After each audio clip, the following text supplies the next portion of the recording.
Good afternoon. These are on, I presume. I'd like to talk to you today, and do I have control of these slides, or is I do? Okay.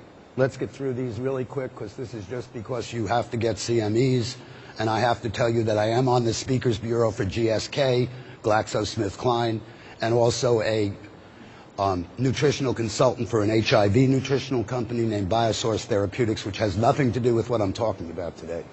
What I'd like to talk to you about is something that I find thoroughly fascinating. It is glutathione. It is one of the 4 endogenous antioxidants, and it is one that I must admit, despite 80,000 published articles in the English literature, through medical school, internship, residency, fellowship, and a fairly long time in academic medicine, I knew nothing about. It is a very interesting molecule because it exists in an accelerated or increased energy state.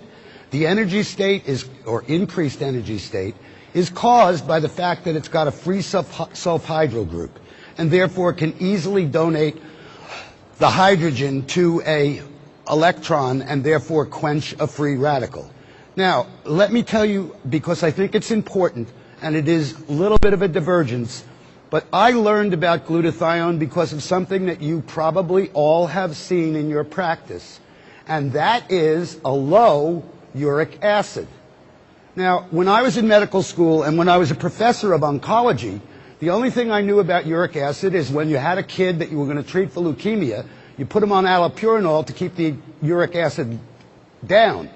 I knew nothing about uric acid being low, except it kept appearing, and it appeared in about 20% of my patients, and that just didn't make sense. So I finally went into PubMed, and after stumbling around for a long time, I found out that uric acid is the last antioxidant your body uses when it's run out of everything else. When it's run out of gas, okay, it uses uric acid. Interesting. So if that's the last, the question then, what was the first?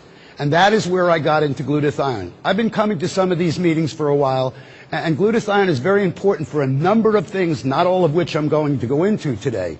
But in point of fact, it has a great deal to do with not only well-being, okay, but aging well, or if you will, retarding the aging process.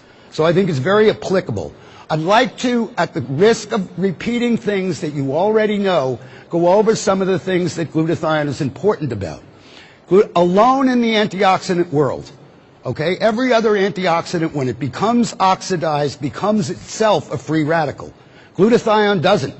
It actually recycles other antioxidants. In fact, the body considers it so important that up to 6% of the entire ATP expenditure or energy expenditure of the body may be used to synthesize and optimize glutathione levels. That's pretty impressive, 6% of the entire energy output of the body.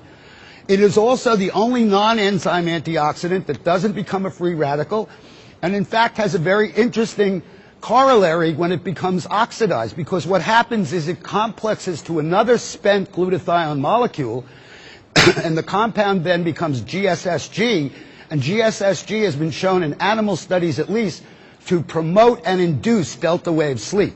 We all know the importance of that in terms of the aging process, so this, even in its used up form, functions as a very useful product. It not only functions as an antioxidant itself, but alone again in the world of antioxidants, it is an absolutely essential component of antioxidant enzymes, namely glutathione peroxidase, and most importantly, the glutathione transferases. And I bring that up because glutathione transferase abnormalities have now been associated with virtually every cancer known to man, and probably with a lot more than that. And therefore, by promoting the production of glutathione transferases through improving glutathione, we may be doing even more than I'm able to talk about right now. In addition, if that were not enough, let's keep going. It's a chelator. In fact, it's 50% as effective as oral chelation in getting rid of mercury. It has an effect on other heavy metals, but they're not as pronounced as mercury, and mercury is pretty ubiquitous in an environment, so it kind of comes as a freebie. And it detoxifies organic pollutants, perhaps the best known one of which is the 2-carbon fragment that we know as alcohol. And in fact, without glutathione, you ultimately get a hangover because you stop the process at acetaldehyde, which is phase 1 detox, and that in itself is a free radical, and obviously many of us may have felt the effects of that if we didn't have enough glutathione. Now, why is it important in aging? Well, these are old data, and I think they're probably not as robust as they should be, but I'll give you what is available now. Glutathione levels decrease with age. The data would suggest it's 1% a year beginning in the 20s.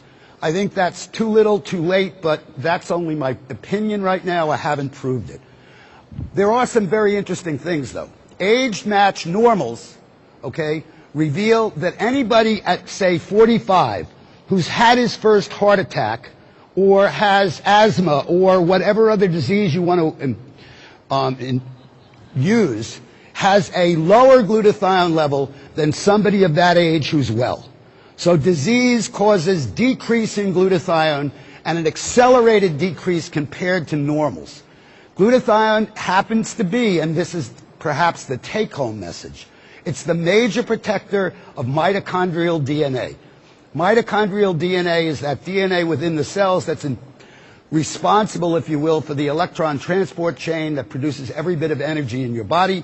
And we know from pathologic data that if you take a biopsy from a 90-year-old and compare it to a biopsy in a 5-year-old, the mitochondrial DNA in the 90-year-old is only 5% normal compared to the 5-year-old. So obviously we destroy our mitochondrial DNA, we destroy our energy, and we age. Maintenance of normal mitochondrial DNA is directly correlated, and it's got an R value above 9.9 with aging. So the higher your glutathione, the less you age. And I think the most important thing there is centenarians, and I think that's wrong on the slide because even though we did it over and over again, the spell check kept leaving it alone. It's centenarians, not centurions. Okay, demonstrate glutathione levels that are similar to a 30 to 50-year-old normal, well person.